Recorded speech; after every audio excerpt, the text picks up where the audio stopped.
Les Actes des Apôtres, chapitre 16. Il arriva ensuite à Derbé, puis à Lystre.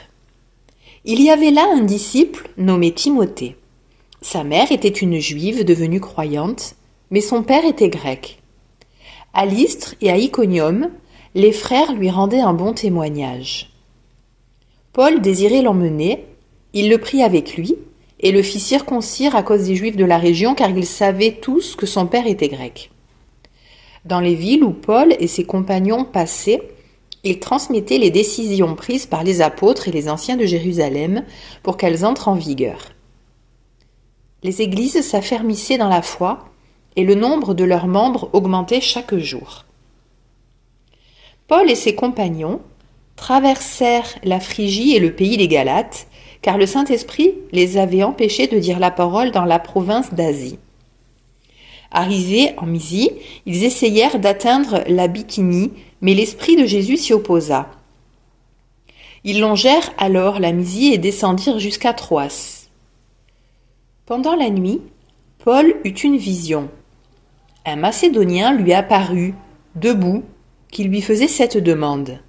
« Passe en Macédoine et viens à notre secours. » À la suite de cette vision de Paul, nous avons aussitôt cherché à partir pour la Macédoine, car nous en avons déduit que Dieu nous appelait à y porter la bonne nouvelle.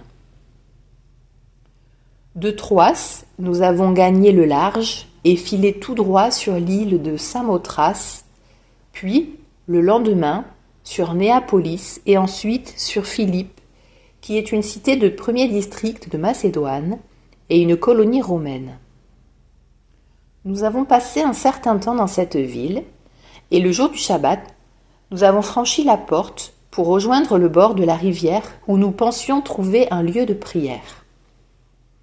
Nous nous sommes assis et nous avons parlé aux femmes qui s'étaient réunies.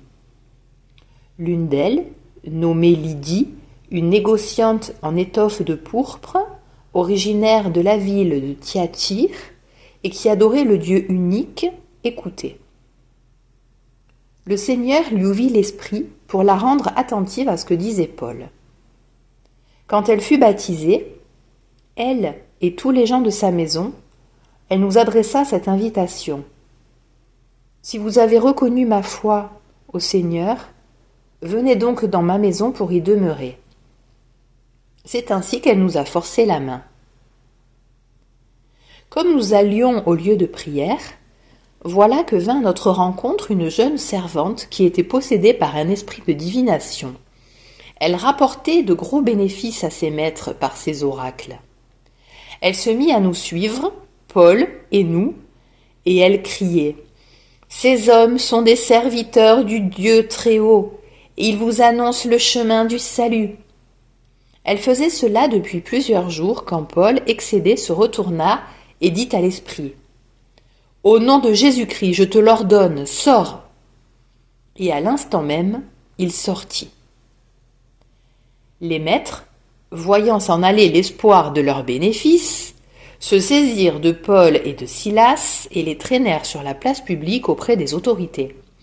Puis, ils les firent comparaître devant les magistrats en disant « Ces gens troublent notre cité, ils sont juifs.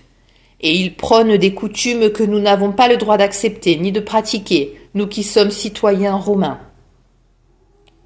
Alors la foule se déchaîna contre Paul et Silas. Les magistrats ordonnèrent de leur arracher les vêtements pour leur donner la bastonnade. Après les avoir roués de coups, on les jeta en prison, en donnant au geôlier la consigne de les surveiller de près. Pour appliquer cette consigne, il les mit tout au fond de la prison, avec les pieds coincés dans des blocs de bois. Vers le milieu de la nuit, Paul et Silas priaient et chantaient les louanges de Dieu, et les autres détenus les écoutaient. Tout à coup, il y eut un vent violent, tremblement de terre, qui secoua les fondations de la prison. À l'instant même, toutes les portes s'ouvrirent, et les liens de tous les détenus se détachèrent. Le geôlier, tiré de son sommeil, vit que les portes de la prison étaient ouvertes. Croyant que le détenu s'était évadé, il dégaina son épée et il était sur le point de se donner la mort. Mais Paul se mit à crier d'une voix forte. « Ne va pas te faire de mal, nous sommes tous là. » Ayant réclamé de la lumière, le geôlier se précipita et tout tremblant se jeta aux pieds de Saul et de Silas. Puis il les emmena dehors et leur demanda « Que dois-je faire pour être sauvé, mes seigneurs ?» Ils lui répondirent « Crois au Seigneur Jésus et tu seras sauvé, toi et toute ta maison. » Ils lui annoncèrent la parole du Seigneur, ainsi qu'à tous ceux qui vivaient dans sa maison. À l'heure même, en pleine nuit, le geôlier les emmena pour laver leurs plaies. Aussitôt il reçut le baptême avec tous les siens, puis il fit monter chez lui Paul et Silas.